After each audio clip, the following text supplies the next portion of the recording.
Tillu square తర్వాత సిద్ధు జొన్నలగడ్డ నటించిన cinema Jack. అచ్చ తెలుగు అమ్మాయి వైష్ణవి చైతన్య ఈ సినిమాలో హీరోయిన్గా నటించింది. బొమ్మరిల్లు భాస్కర్ దర్శకత్వం వహించారు ఈ సినిమాకి. సమ్మర్ కానుకగా ఏప్రిల్ 10న ఈ సినిమా విడుదలైంది.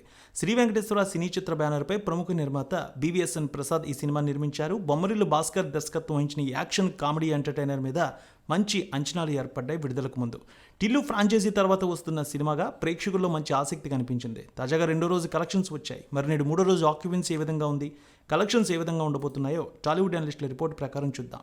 జాక్ సినిమాలో ప్రకాష్ రాజ్, నరేష్, బ్రహ్మాజీ కీలక పాత్రలు చేశారు. అచ్చు Rajamani, Sam CS, Suresh Bobbili music అందించారు. నటీనటులు, సాంకేతిక నిపుణులు, రెమ్యునరేషన్తో పాటు ప్రమోషనల్ కార్యక్రమాలు కలిపి జాక్ సినిమా 40 కోట్ల బడ్జెట్తో తెరకెక్కిందని ట్రేడ్ పండితులు, అనలిస్టులు చెప్తున్నారు. చిన్న సినిమా అయినప్పటికీ Jack OTT rights, satellite rights, music rights మంచి రేటు వచ్చింది. ఈ సినిమాకి బ్రేక్ ఈవెన్ టార్గెట్ బాక్సాఫీస్ దగ్గర సులభమైంది. ఈ సినిమాకి ప్రపంచవ్యాప్తంగా 17 కోట్ల ప్రీ రిలీజ్ బిజినెస్ జరిగిందని ఇన్సైడ్ టాక్ కూడా నడుస్తోంది.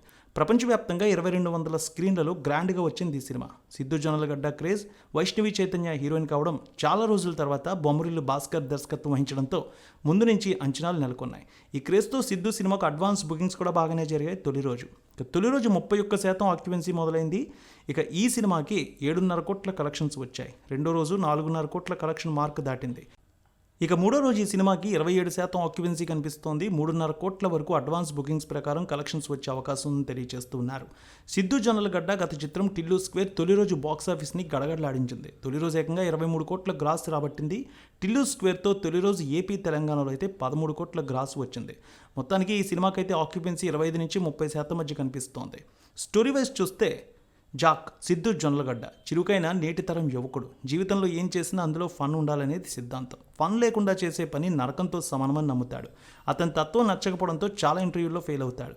అయినా సరే తన తీరును మార్చుకొని జాక్ దేశాన్ని రక్షించడంలో ముందుండే రా విభాగంలో చేరాలని ఇంటర్వ్యూకి వెళ్తాడు. అందులో ఎంపిక కాకముందే ఆపరేషన్ బటర్ఫ్లై పేరుతో ఒక మిషన్ మొదలు పెడతాడు.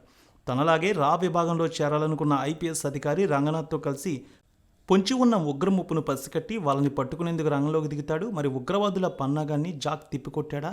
రాలో అతని ఉద్యోగం వచ్చిందా లేదా? మరోవైపు జాక్ ఏం చేస్తున్నాడో తెలుసుకునేందుకు అతన్ని వెంటాడిన వైష్ణవి చైతన్య ఎవరు? ఆపరేషన్ రెడ్ థండర్ పేరుతో సాగిన మరో మిషన్ కథ ఏమిటి? ఈ విషయాలన్నీ తెరపై చూసి తెలుసుకోవాల్సిందే. మంచి పాజిటివ్ టాక్తో వెళ్తోంది ఈ సినిమా.